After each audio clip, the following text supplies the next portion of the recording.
Hello again. How to choose your base oils without getting overwhelmed. Cool. So, in a nutshell, soap is made by mixing natural butters and oils with water and sodium hydroxide. The range of butters and oils we can use is phenomenal. If you look on any of the soap calculators, they have a huge lists of them, many of which, depending on where you are, you may well not have access to anyway. But those ingredients can be broken down into sections. So you can look at one section as being your hard oils. So that would be things like coconut oil, palm oil, for example. They are saturated fats and they give hardness and lather to your soap. So that's one section. Your second section is your soft oils. They are your unsaturated fats. There's quite a lot in this particular section, things like olive oil, almond oil, sunflower oil, rapeseed oil, rice bran oil, the list goes on.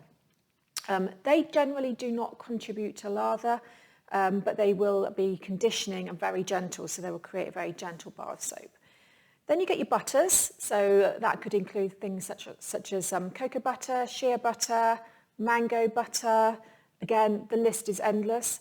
The butters will generally add some conditioning and hardness to your bar of soap. They are considered to be quite a luxury item. They're more expensive and they do contribute a lovely, what's the best way to describe it? Sort of butteriness and moisturising to your soap. So they are a brilliant addition, but sometimes if you put too much of one in, for example, cocoa butter, it can make your soap bar quite brittle.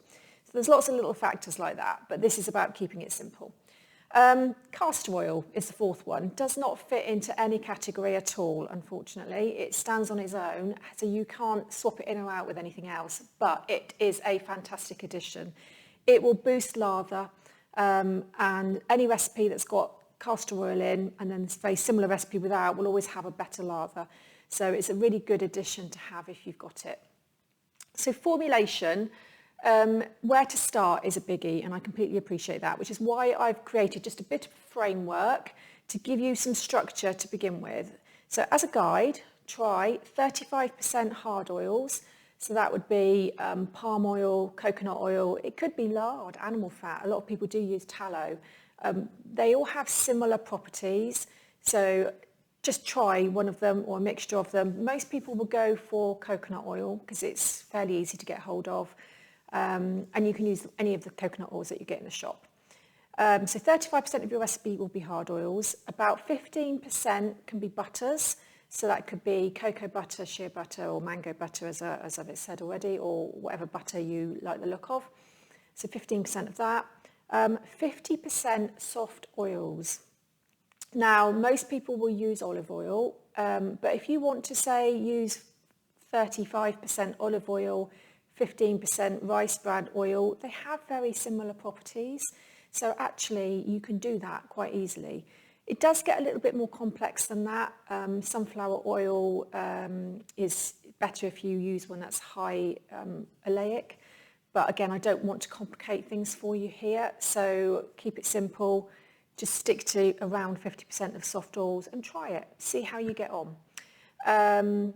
You can use up to 10% castor oil in your soft oil section as well, so just bear that in mind, and if you've got some, pop that into the mix. And if you want to use 5% of a luxury oil as part of your 50%, you can do that too. There's no rules in soap making whatsoever, and I don't want you to feel that you have to stick to these guides, but it's just for me to give you a framework to begin with. So your 50% soft oils could be 37% olive oil, 9% castor oil, and then have I got my maths right? 4% of a luxury oil. Try something like grapeseed oil or avocado oil maybe. But again, make that part of your 50% soft oils. As I said, the point here is to give you a framework to begin with. Don't overthink it. Choose items that are accessible to you and within your budget, because some will be more expensive than others. Make sure you write down your recipe. Make sure you run it through a soap calculator to work out what your lye figure will be. And again, this is not about teaching you how to make soap, so I won't be covering this here, but there is a video on YouTube that I show you how to use a soap calculator as well. And just remember, we have all been making soap, well, not us personally, but we've been making soap for thousands of years without all these choices, very successfully. So just keep it simple, keep it accessible, within budget, and just use that framework as a guide.